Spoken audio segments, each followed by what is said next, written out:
১৯৭১ সালে পবিত্র ঈদ উল ফিতর উদযাপিত হয়েছিল ২০শে নভেম্বর শনিবার। ঈদ উল ফিতর উপলক্ষে পাকিস্তান সরকার এদেশে থাকা নিজেদের সেনাবাহিনীর সদস্য এবং রাজাকার আল বদর ও আল শামস বাহিনীর সদস্যদের বেতন রেশন বাড়িয়ে দেয়। বাড়তি অর্থ পেয়ে ঈদের দিনও পাকিস্তানি বাহিনী বন্ধ করেনি। ঢাকা শহরে অনেকের ঘুম ভেঙেছিল শব্দে। পাড়ায় মহল্লায় পাকিস্তানি বাহিনী রেড দেয়। মুহুর্মুহু শব্দে কম্পিত হয় শহর। ভয়াবহ পরিস্থিতিতে সাধারণ মানুষের কাছে ঈদ তাই উদযাপনের বিষয় ছিল না। নিরানন্দে কাটা ঈদে চোখে পড়ার মতো কোনো আয়োজন কোথাও ছিল না। ভীত সন্ত্রস্ত পুরুষদের অনেকে ঈদের নামাজই পড়তে যাননি। যারা ঈদের নামাজ পড়তে বাড়ির বাইরে গিয়েছিলেন তারা নিরাপদে ঘরে ফিরে না আসা পর্যন্ত দুশ্চিন্তায় ছিলেন ঘরের নারীরা। ৭১-এর রণাঙ্গনের বেশিরভাগ ক্যাম্পে ঈদ নিয়ে মুক্তিযোদ্ধাদের মধ্যে বাড়তি কোনো আগ্রহ ছিল না। কোথাও কোথাও চাঁদ রাতেও পাকিস্তানি সেনাদের সঙ্গে যুদ্ধ হয়। তেমনই একটি যুদ্ধে প্রাণ হারান কুড়িগ্রামে ৬ নম্বর সেক্টরের সাহেবগঞ্জ সাবসেক্টর কমান্ডার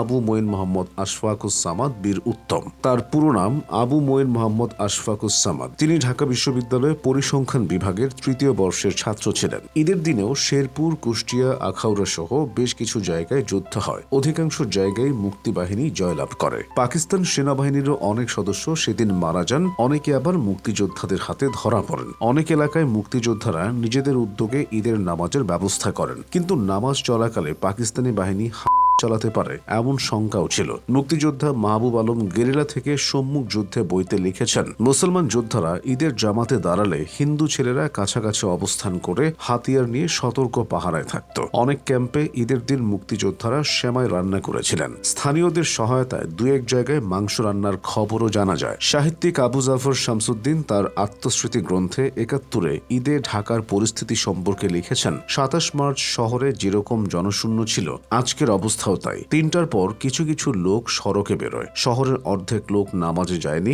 বাকিরা মসজিদে বা পাড়ায় পড়েছে। বহু বাড়িতে সাধারণ ভাত সালুন পাক হয়। বহু বাড়িতে সেমাই কেনা হয়নি। আমি নিজে ছেলে মেয়েদের জন্য নতুন জামা কাপড় ক্রয় করিনি। যশোরের বাসিন্দা অলি আহাদ বিবিসিকে বলেছিলেন, তখন তো যান নিয়ে টানাটানি, এর মধ্যে ঈদ পালন করবে কিডা। কিছু কিছু জায়গায় ঈদের নামাজ হয়েছে শুনেছি, কিন্তু আমরা তাতে শরিক হইনি। একই ধরনের বর্ণনা পাওয়া যায় সিলেটের তাহমিনা বেগমের কাছ থেকে। সেবার ঈদে ভালো মন্দ কিছু রান্না করতে পারেনি। ছেলে মেয়েদের কারো জন্য নতুন কাপড় কেনা হয়নি। পুরনো কাপড় পরে বাড়ির পুরুষেরা ঈদের নামাজ পড়েছিল। নিজের স্বামী বরাতে তিনি আরো জানান, ওই বছর ঈদগাহে খুব বেশি মানুষ নামাজ পড়তে যাননি। যারা গিয়েছিলেন তারাও নামাজ শেষ করে দ্রুত বাড়িতে ফিরে আসেন। অনেকে কোলাকুলিও করেননি। চট্টগ্রামে ঈদে মানুষের হাতে টাকা ছিল না। যারা সচ্ছল ছিলেন তারাও এমন পরিস্থিতিতে নতুন কাপড় কেনা সঙ্গত মনে করেননি। ধর্মীয় বাধ্যবাধকতা ও শিশুদের জন্য যতটুকু করা প্রয়োজন ততটুকুই করেছেন তারা। তাতে উৎসবের রেশ ছিল না। উৎকণ্ঠা আর শোক ঢেকে দিয়েছিল ঈদের আনন্দ। কবি ও সাংবাদিক আবুল মোমেন জানান,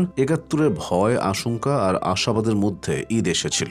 ভয় আর আশঙ্কা ছিল পাকিস্তানের দখলদার বাহিনী নিয়ে। তখন ঘরে ঘরে ছেলেরা নিখোঁজ। কেউ যুদ্ধে চলে গেছে, কেউ বাড়িতে থাকছে না। একটা চাপা আতঙ্ক সবখানে। আবার আশাবাদ ছিল স্বাধীনতা নিয়ে। আমাদের মনে হতো বিজয় খুব বেশি দূরে নয়। আবুল মোমেনের বাবা কথা সাহিত্যিক ও শিক্ষাবিদ আবুল ফজল এবং মা লেখিকা ও নারী নেত্রী উমরতুল ফজল। নতুন কাপড় কেনেননি সে পরিবারের কোনো সদস্য। ঘরে অন্য দিনের তুলনায় ভালো খাবার তৈরি হয়েছিল সেদিন, তবে কোনো বাড়তি উদযাপন ছিল না। সামগ্রিকভাবে ৭১-এর ঈদ উল ফিতরের মতো এমন বিবর্ণ, নিরানন্দ, বেদনা বিদুর ঈদ বাঙালির জীবনে আর কখনোই আসেনি।